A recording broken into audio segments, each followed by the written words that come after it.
We are concerned here with an act of humanity, with the maintaining of cultural values, and not least with a measure of considerable political importance.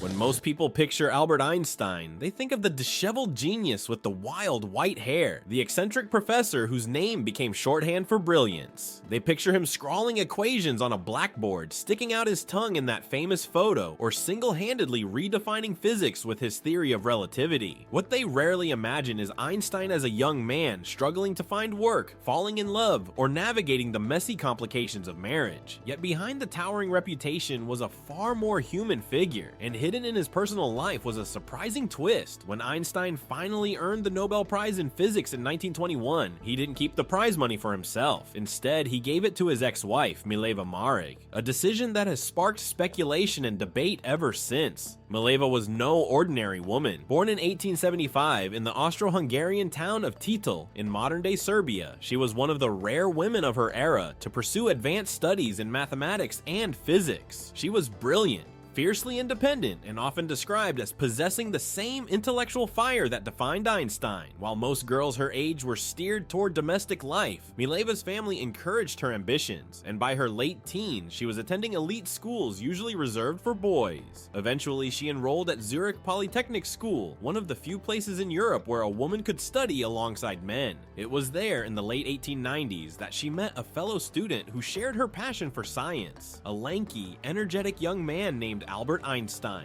Their relationship was built on intellectual sparks as much as romance. They pored over physics texts together, debated theories, and exchanged letters filled not only with affection, but also with calculations. Einstein nicknamed her Dolly, and in their correspondence, he often referred to our work and our ideas, language that has fueled generations of speculation about whether Mileva contributed to his early breakthroughs. What is clear is that they were inseparable, yet while Einstein breezed through his coursework, Mileva struggled, failing her final exams not once but twice. Around the same time, she discovered she was pregnant. In 1902, she gave birth to their daughter, Liesel, who vanished mysteriously from the historical record. Some accounts suggest the child was adopted out, others that she died young. Whatever the truth, the tragedy weighed heavily on Mileva, even as she reunited with Einstein the following year and married him in a modest ceremony in Bern, Switzerland. Life as Mrs. Einstein was hardly glamorous. Albert was working at the Swiss Patent Office, earning little money, while Mileva managed the household and soon cared for two more children, Hans Albert and Eduard. But these were also the years when Einstein produced his most revolutionary work. 1905 became known as his Annus Mirabilis, his miracle year,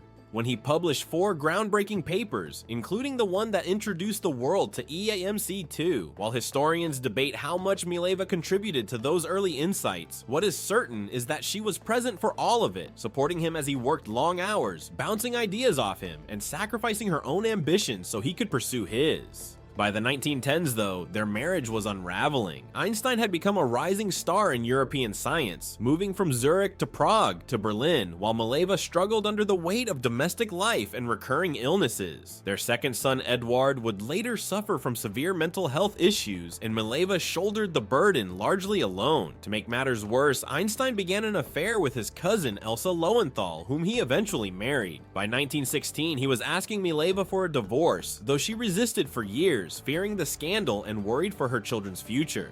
Einstein, pragmatic to a fault, proposed a striking condition in the divorce settlement. If he were ever awarded the Nobel Prize, which at the time he had not yet won, the prize money would go directly to Mileva. It was an unusual promise, almost shocking in its bluntness, but it reveals both Einstein's guilt and his practicality. He knew his scientific reputation was soaring, and that a Nobel Prize was likely, even inevitable. By assigning the future award to her, he offered financial security in exchange for her agreement to finally end the marriage. In 1919, after World War I, they officially divorced. 2 years later, the prediction came true. Einstein was awarded the Nobel Prize in Physics physics, not for his theory of relativity, which was still too controversial, but for his explanation of the photoelectric effect. Along with the honor came a sizable cash award, worth about $35,000 at the time, a fortune by the standards of the day. True to his word, Einstein transferred the money to Mileva. She used it to buy houses and provide for their children, especially Eduard, whose lifelong struggle with schizophrenia required costly care. To many, this arrangement seemed shocking. Why would the world's most famous scientist give away the fruits of his triumph to an ex-wife? Some saw it as a generous gesture, proof that Einstein still cared for Mileva and acknowledged her sacrifices. Others viewed it as cold calculation, a way to tie up the loose ends of a failed marriage while ensuring he could pursue a new life with Elsa unencumbered. And then there are those who believe it was more than either of those things, that Mileva's intellectual contributions to Einstein's early work were significant, and that the Nobel Prize money was, in part, recognition of a debt that could not be publicly acknowledged in an era when women's achievements were often erased. The truth may be a mix of all three. Einstein was famously complicated in his personal relationships, capable of both deep affection and startling detachment. His letters to Mileva reveal tenderness, but also impatience and condescension. Their marriage was full of highs and lows, collaboration and conflict. And yet, when the world handed him its highest honor, he made sure that she, not he, received the money. In the end, it was Mileva who used that award to raise their children, to keep a roof over their heads, and to endure the hardships that Einstein himself had largely escaped. Mileva's later years were difficult. Eduard's illness consumed much of her time and money, and she took on boarders and tutoring jobs to make ends meet. Hans Albert, their other son, eventually emigrated to the United States, where he became a respected professor of engineering at the University of California, Berkeley. Mileva, however, remained in Zurich, quietly living out her days. She died in 1948, largely forgotten by history, while Einstein's fame grew to mythic proportions. And yet, the story of the Nobel Prize money remains a fascinating footnote in the life of the great physicist. It complicates the image of Einstein as a lone genius, reminding us that even the brightest minds rely on those around them for love, support, and sometimes sacrifice. It also forces us to confront the possibility that Mileva, once a brilliant student in her own right, might have deserved more than just a financial settlement. Some scholars argue that her fingerprints can be found in Einstein's early papers, in the rigor of the mathematics, in the clarity of thought. Whether or not that is true, her influence on his life is undeniable. Without her, the story of Albert Einstein would have been very different. The surprising twist, then, is not just that Einstein left his Nobel Prize money to his ex-wife. It's that the gesture pulls back the curtain on the messy, complicated humanity of a man often remembered only as a caricature of genius. In giving Mileva the prize, Einstein ensured she had stability after years of hardship, acknowledged her role in his life, and left behind a legacy far more tangled than the neat equations he scribbled on chalkboards. Genius, after all, is rarely clean. It is born in messy relationships, personal sacrifices, and compromises that history often overlooks. In that sense, the most surprising thing about Einstein's legacy isn't the theory of relativity. It's the reminder that even the brightest star in science was still tethered to Earth by love,